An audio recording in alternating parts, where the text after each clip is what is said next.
Hello students, welcome to Educate. Today we are going to study the mode of heat transfer. So let's see the different modes like conduction, convection and radiation. So we are going to understand this concept through an example. Example we can take, like suppose here is teacher.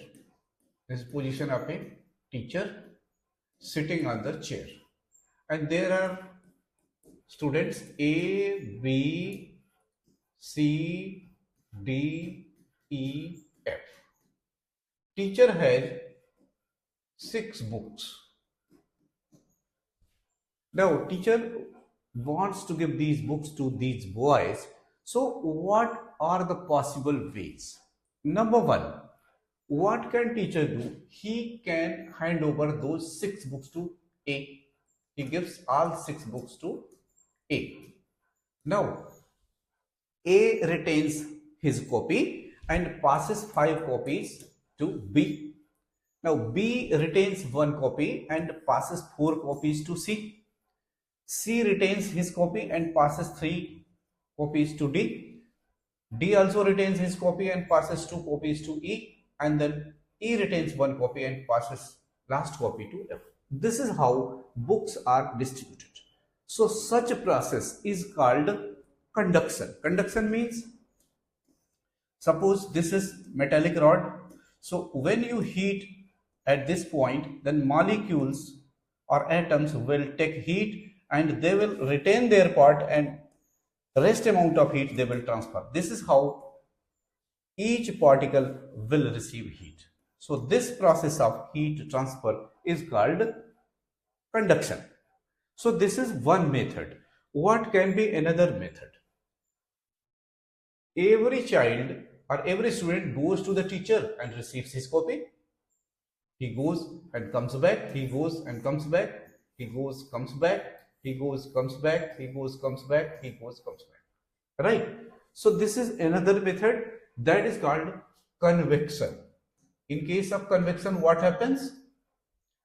Molecules go to the source and take heat and come back to their position. Like example, boiling of water. When heat is applied, at this point molecules will come and then they will take heat and they will move up. So this is how heat will be circulated. Then comes radiation. In case of radiation, here how can we understand? So teacher can do one thing. He can throw one books towards each student, and this is how every child or every student will receive the book. So this method is called radiation. We receive the heat from the sun by method of radiation. So I think you have understood the 3 modes of heat transfer. Now,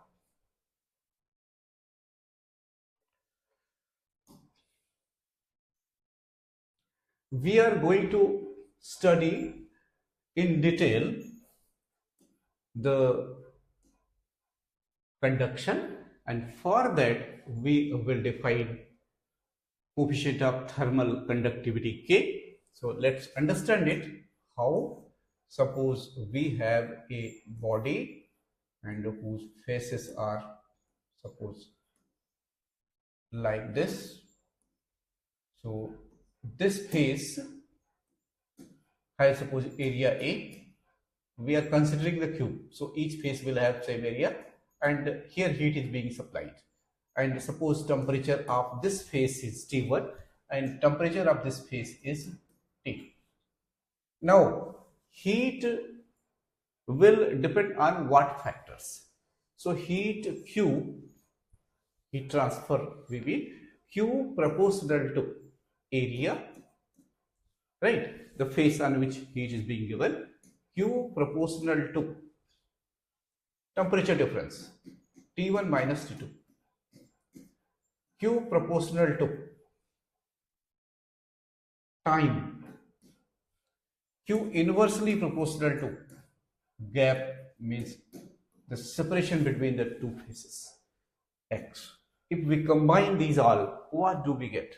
We get Q proportional to A T2 minus, sorry, T1 minus T2 times T divided by X, right?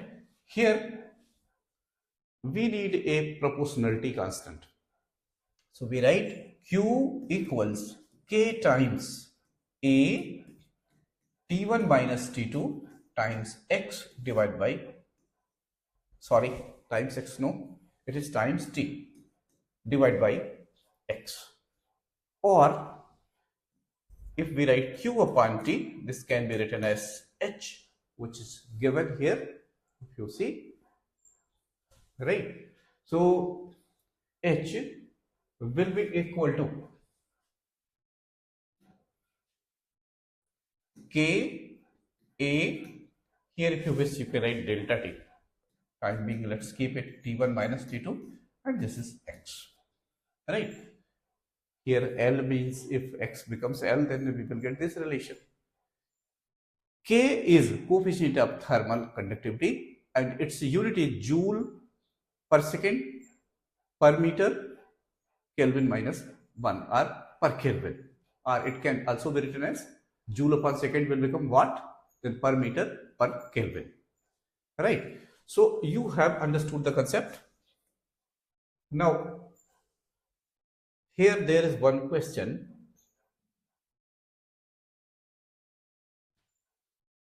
What is the temperature of the steel copper junction in the steady state of the system shown in figure 10.15? Length of the steel rod is 15 centimeter, length of the copper rod is 10 centimeter, temperature of the furnace is 300 degrees centigrade, temperature of the other end is 0 degrees centigrade, the area of cross section of the steel rod is twice that of the area of rod, thermal conductivity of the materials are given 50.2 joule per second meter minus 1 Kelvin minus 1, and copper 385 joule per second meter minus 1 and Kelvin minus 1.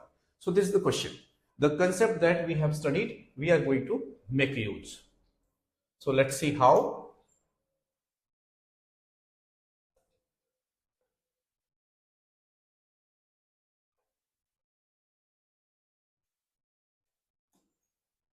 Now, the insulating material around the rods reduces heat loss from sides of the rod. Therefore, heat flows only along the length of the rods. Consider any cross section of the rod. In the steady state, heat flowing into the element must equal to the heat flowing out of it. Otherwise, there would be net gain or net loss by the element and its temperature would not be steady. In the steady state, because our question says in the steady state, rate of heat flowing across a cross section of the rod is the same at every point along the length of the combined steel copper rod, right? So we have, where is diagram?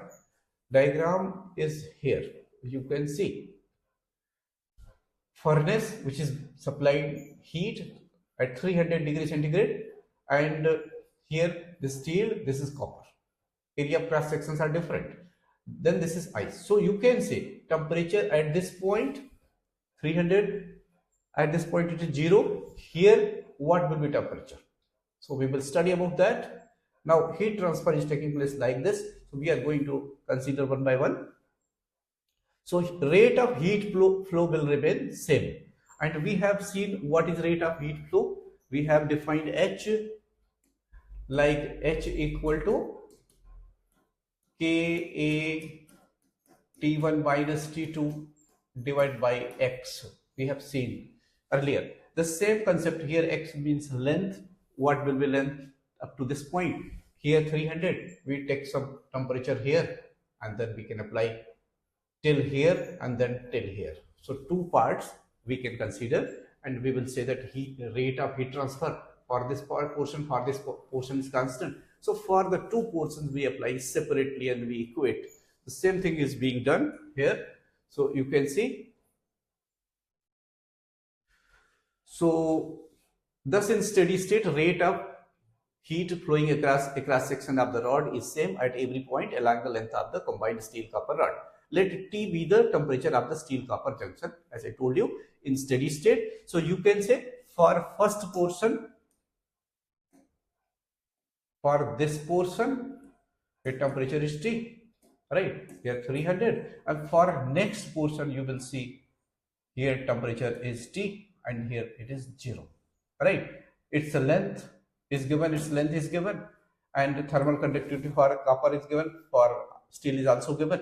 So we apply the formula. So K1, A1 area of cross sections are different for both. A1 300 minus T divided by length of this must be equal to K2 per second.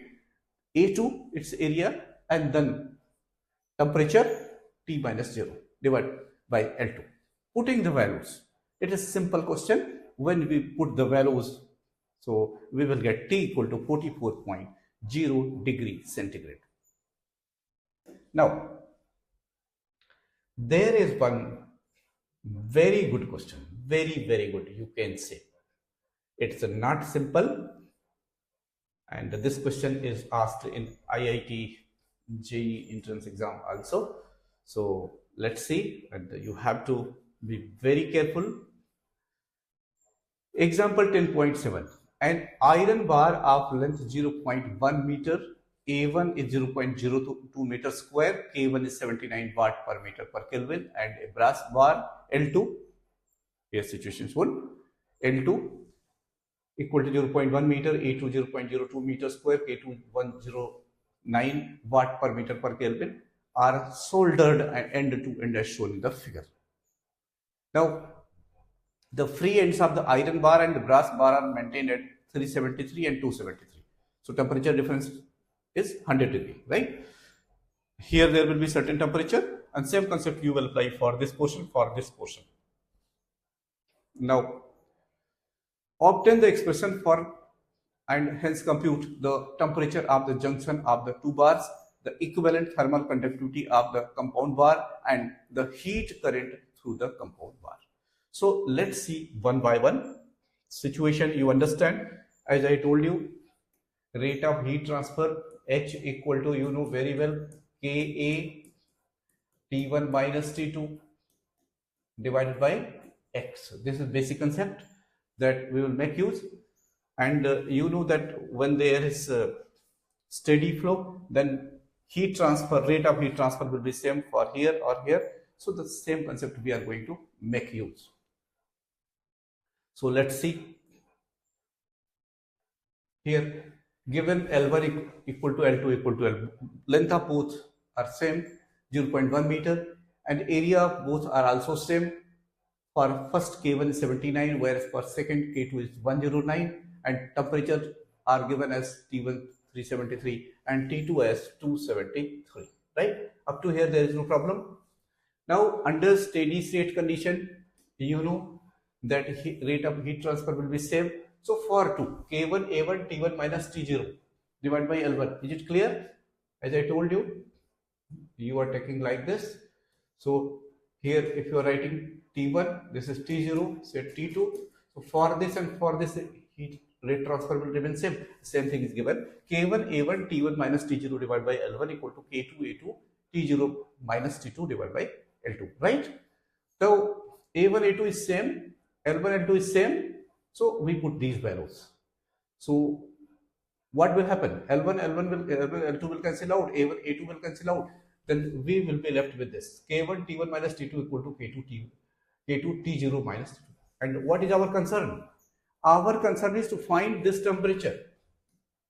So it is simple. From here, this equation, we get T0 like this. There is no problem. Up to here, is it okay? Okay, now let's see further. Using this equation, the heat current H through either bar, you can take the previous relation. So H equal to K1A T1 minus T0 divided by L, K2A T0 minus T2 divided by L, you have already done. In place of here, what are you doing? What are you going to do? You can take any one, right? So you have got T0, K1 T1 plus K2 T2 divided by K1 plus K2. So you can put the value. So how will you put the value? So that I am going to tell you. So you have the relation H as for first one, if you write K1A T1 minus T0 divided by length is same. So here you can put the value of T0. If you put the value of T0, T0 is this much, right? So H will become this one, right? How do you want that I should evaluate, or you will understand it? If you can understand, it's okay. Otherwise, I will evaluate it, right? So it is simple. You can go ahead after putting value, you can equate. So you will get this relation. So here you will get K1 K2 divided by K1 plus K2 times A times T1 minus T0 upon L, right? And then A T1 minus T2 divided by L times 1 upon K1 plus K2. I think thing is not clear, right? So let's make it clearer for you so that you will not get confused, because something they have done that is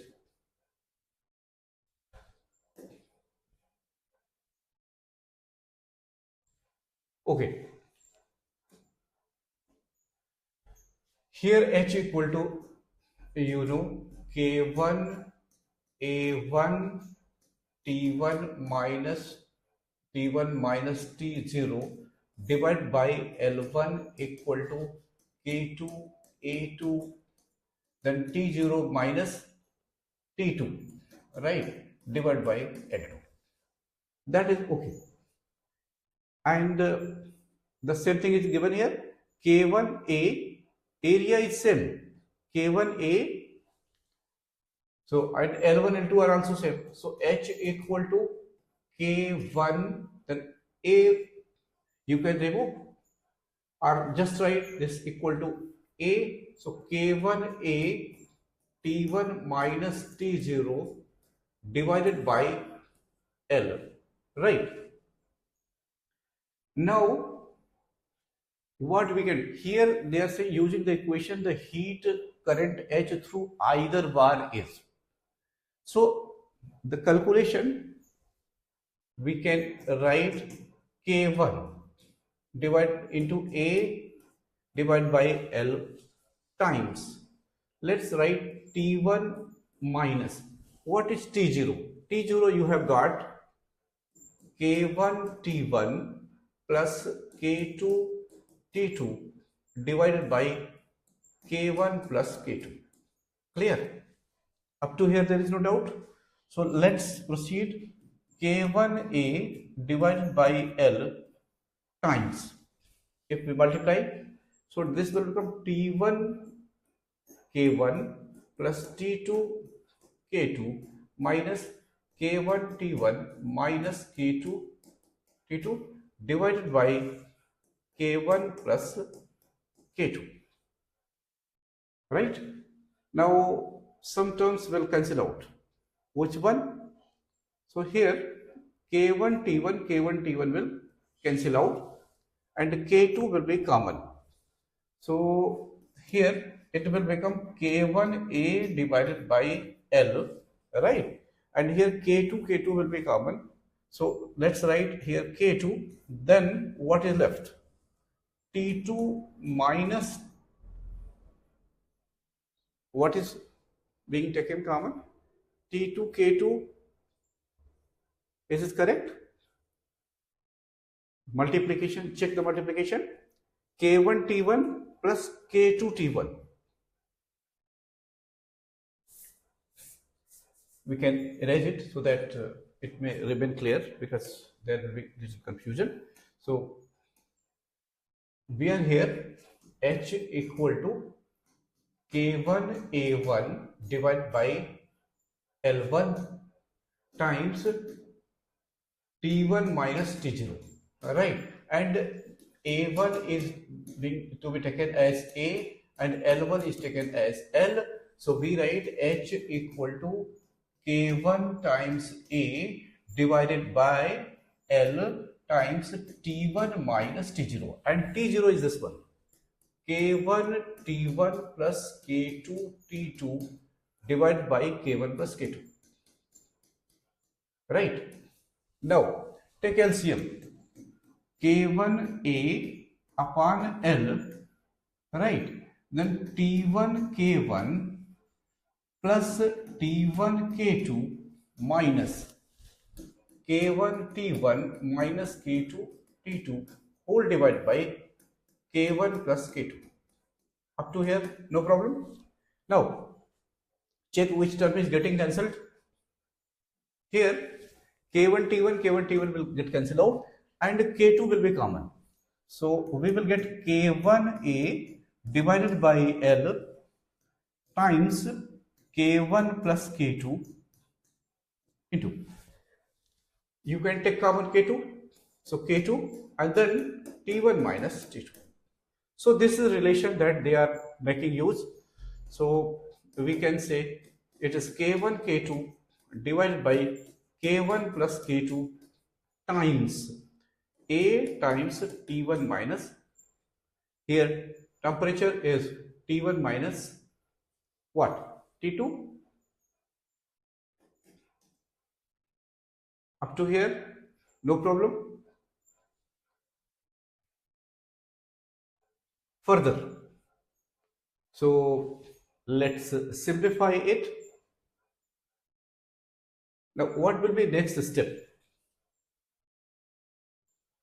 Here many things are missing in this calculation, so you should make it clear. I have reached till here, K1 K2, K1 plus K2, A times T1 minus T2.